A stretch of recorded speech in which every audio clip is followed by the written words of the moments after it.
I don't need nobody, body. I don't need nobody, body. I don't need nobody, body like I need you. I don't need nobody. In this lesson, I'm going to focus in on frame rate, and specifically how we as filmmakers can manipulate frame rate to create slow motion effects or time-lapse effects, and how this is really useful when making wildlife documentaries. Now, the first thing you must understand is that when we watch any type of clip, video clip, we're not watching a moving image. We're watching a series of still images that are flashed really quickly in front of us. The number of images that gets flashed in front of us over a second is what is called the frame rate, or frames per second. So before we get into how we can manipulate frame rates to create slow motion effects or time-lapse effects, I want to just talk about the standard broadcast frame rates that we see every day. The two main ones that we work with today are the 25 frames per second and the 30 frames per second. And the reason why we have differences is because in different regions of the world, the electricity supply is at different frequencies or different hertz. In Europe, here in South Africa, it's at 50 hertz, whilst in America, it's at 60 hertz. So if you take 50 hertz, you divide it by 2, you get 25 frames. This allows, if you broadcast at 25 frames in Europe, it keeps everything in sync. You don't have any flickering. Whilst in America, you go at 30 frames per second because it's 60 hertz, and thus it keeps it in sync. What is really nice, however, is that in today's age where we have such great digital processing and rendering, we can deliver our videos to either an American broadcaster at 30 frames per second or a European broadcaster at 25 frames per second. It's really easy. For me personally, when I'm out in the field and filming, I do prefer to film typically at 30 frames a second, and that's purely a personal preference because I think if I have more information, then when I get to the post-production and I have to maybe export at 25 frames a second, at least I've got that content and I'm taking content out rather than not having the content and having to add sneaky frames in. But in this lesson, I really did want to focus in on how to manipulate frame rates to get that slow motion and that time-lapse effects. So slow motion firstly.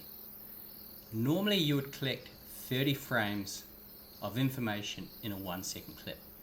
But if your camera can get set to shoot at high frame rates, say 120 frames per second, that means you're collecting 120 frames of information over a second-long clip. What you do then is you take that clip, you take it back into post-production, you stretch it out to say 4 seconds. And because you initially had 120 frames of information, now over that 4 seconds, you've got 30 frames in every second. Benefit or the result is that when you watch that clip back, the subject will move in slow motion at a quarter speed, yet it would still be smooth and seamless. And that is slow motion shooting.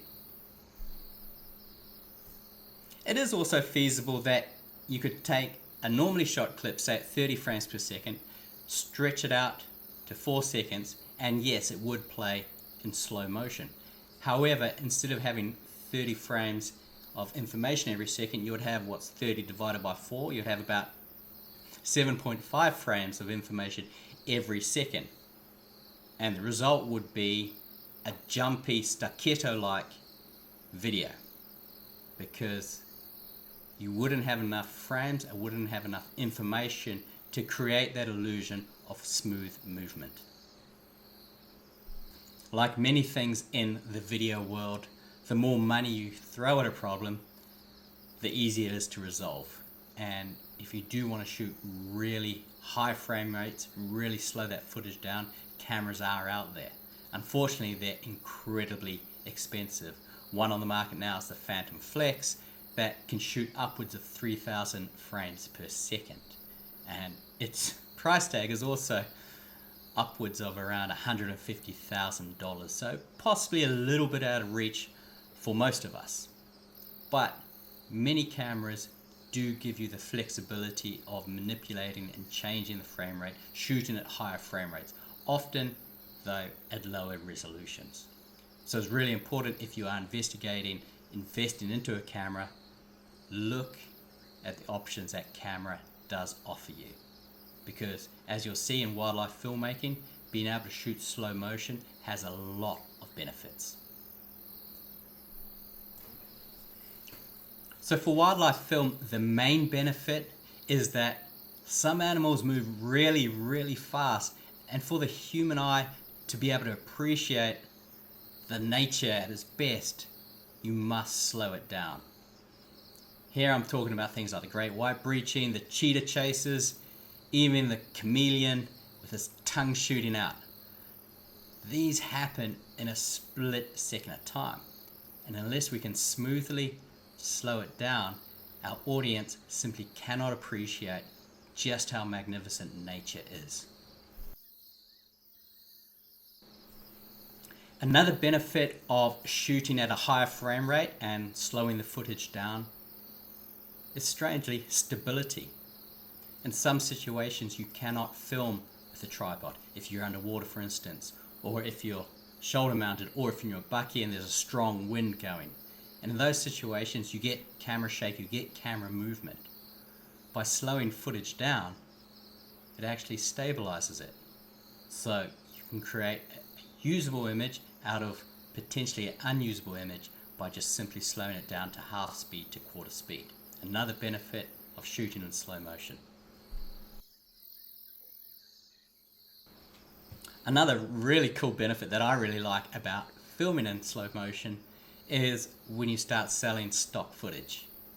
Typically stock footage sells at a per second rate. And now if you can shoot at say 120 frames per second, what could be a 2-second clip is suddenly an 8-second clip. And when you do sell it, you get 4 times as much money because you're selling per second. A great consequence of shooting in slow motion. I'm going to finish this lesson here, and in the next lesson I'm going to go into time lapses. And time lapses are essentially the opposite to shooting high frame rates in slow motion. So the take-home messages with shooting slow motion is that it has massive benefits.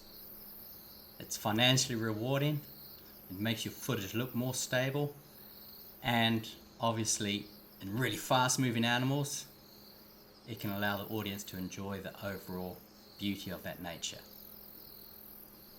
It's really important when you do go out and choose a camera to ensure that it does have that capability of shooting at higher frame rates, so you have the option of shooting slow motion. I hope you enjoy this lesson, and I'll see you in the next lesson when we talk about time lapses.